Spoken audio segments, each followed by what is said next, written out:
Let me show you how we can enter and exit the recovery mode on Samsung Galaxy A17. So in order to go to the recovery mode, you will have to prepare the USB cable and you will need to connect your Galaxy A17 to a computer, but not yet. First, we need to turn off our device. So I'm gonna go to the quick settings, tap over here on this power button to show the power menu, and we're gonna power off. Let's wait a couple of seconds to let the phone completely turn off.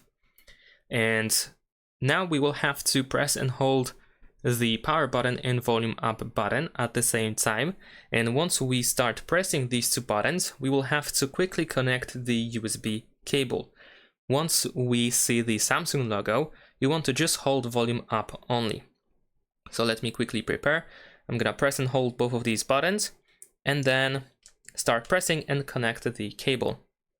And just keep holding. Now we can just hold volume up and just keep holding now until the recovery mode shows on the screen. Let's see if it works. There we go. So now we are in the Android recovery. We can navigate over here by using volume up and down, and we can confirm our choice by pressing the power button. In order to exit the recovery mode, first I'm gonna actually unplug the USB cable. And now we can go to reboot system now and confirm your choice by pressing the power button. And now your phone will go back into the normal mode. Thanks for watching, leave a like and subscribe.